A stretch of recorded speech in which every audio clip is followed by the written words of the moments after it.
Hi everyone, I hope you are having a wonderful time. Today, I would like to share my experience of using this SMSL combination A200 Class D amp and SMSL Tabe Buer stand mount speakers. It uses wavecoder drivers, super compact size design. It features bottom firing bass reflex port with spike footers to control the bass foundation. Very nice design, especially that taper speaker cabinet is highly beneficial in reducing standing waves inside the cabinet. They've been asking me to review this A200 amp for a while, but I wasn't interested because I thought A200 is just another Class D amp using Infineon chips. But when they offer me to review this combination, when I really look into it, this A200 is using Infineon MA12070P newer Infineon Class D chips using on each channel can put out 42 watts at 8 ohm and 70 watts at 4 ohm load, and featuring no DAC at all inside this A200. Infineon chips are handling everything together. It features all the digital inputs plus pure analog RCA input that you can use with this Class D amp.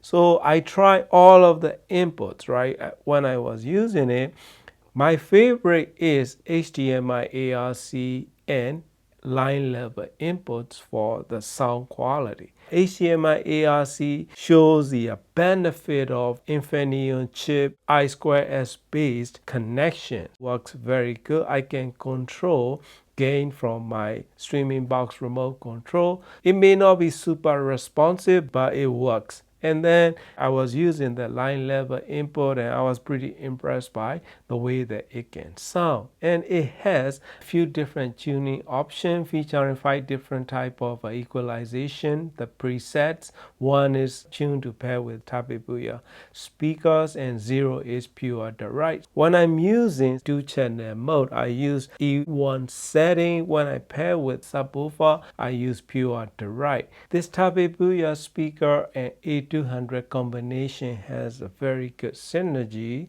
So when I try this Tabe Buer speakers with different type of amplification, starting with when I was breaking in Musicshare X9 300B tube amp, and it sounded so nice. And this Tabe Buer speaker itself can totally reflect pairing component sound quality. As I tried that Musicshare X9 and soon to be reviewed Schiit Audio AGR2, totally redeliver pairing component sound quality, simple design yet downfiring port and the taper cabinets is totally helping get the best out of it in terms of sound quality. When I was using on my desktop, monitoring my own voice while I'm editing my videos, and I was like, man, this is very impressive sounding. Listening to my own voice, right? Nothing better than how accurate when you want to test it out. Sound is very accurate for what you can get, and studio monitor like sound redelivery, especially when you're using the right mode. So this one works great for that purpose. When I'm listening in my TV streaming setup, I was sitting 14 feet away pairing with those X9 or those amplifiers, and overall sound quality is very impressive for this size of the speaker, especially width of the sound and stereo image that it can deliver. When I did in-room response measurement, as you will see it here, mono measurement from 3 feet away on axis, this is 1/6 smoothing, and overall frequency response is very good for the price and size of the speaker. It totally shows design and quality of the component. Only thing that you will notice is upper bass hum in around 200 Hz range. Other than that, very good in-room response measurement. I also did stereo measurement from 10 feet away. Blue is tweeter outward, and yellow is tweeter inward in this three graphs stacked together for my in-room response measurement. The green is mono measurement. This little speaker can offer very impressive soundscape and depth and response in pretty big room. This one is 26 by 16, so which is not too shabby, especially this combination.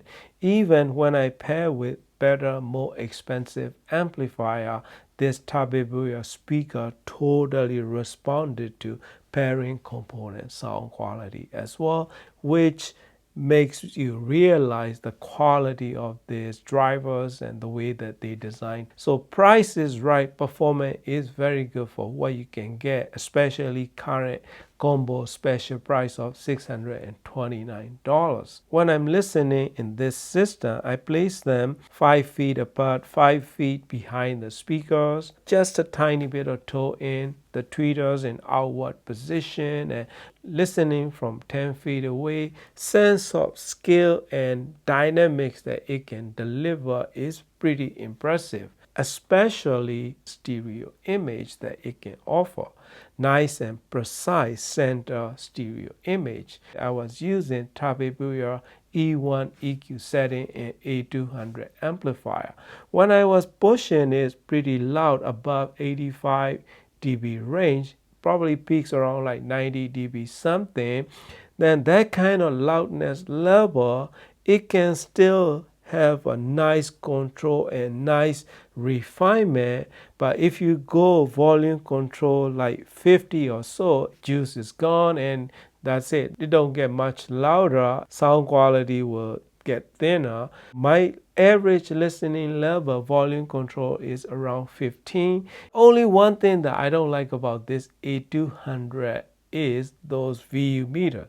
The needles move awkwardly like a voltage meter kind of movement, so that's a little weird looking. So overall, A200 sound is very decent and very good, I should say, for the price that you are getting. Especially you don't need to have any deck at all. It can do it all. Probably that's the future of these kind of amplifiers, because that is probably more benefits to getting better sound quality out of them. If I'm listening to E0 position, which is the right mode, sound quality is spacious and wide sound with nice separation and cleaner sound quality that you will hear. When you switch it to E1 Tabe Booyah option, it will get more sense of depth and more skillful sound with richer side of tone and balance. Upper range of frequencies are less bright and well refined, yet give you sense of nice energy and nice immediacy together. Pretty impressive for small amp, small speaker combination. If you have average size room, it can get the job done. Even if you want to get more bass quality out of it, you can add a sub to it using the right connection like I have with Canadian 4S8 quad speaker cable connected from this A200 terminals directly to my subwoofer. I cross them over at 70 Hz.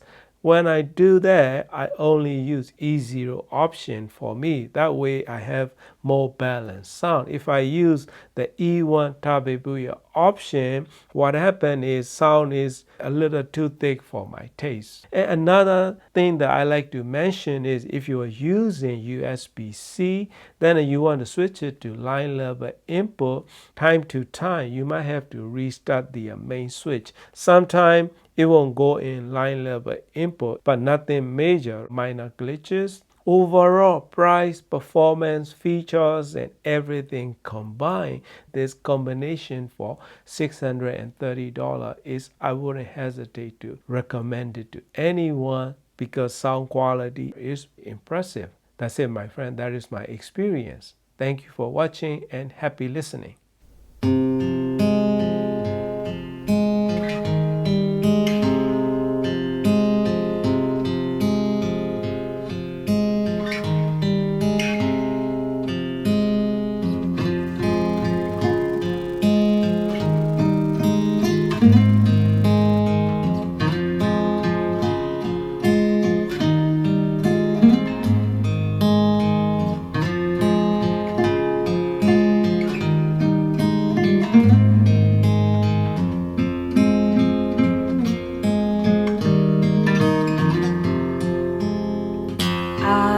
wanna live, I wanna give.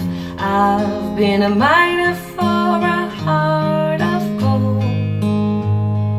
It's these expressions that never give that keeps me searching for a heart of gold. And I'm getting old. They keep me searching for a heart of gold, and I'm getting old. I've been to Hollywood, I've been to Redwood, I've crossed the ocean for a heart of gold. I've been in my mind, it's such a fine line that keeps me searching for a heart of gold. And I'm getting old. It keeps me searching for a heart of gold. And I'm getting old.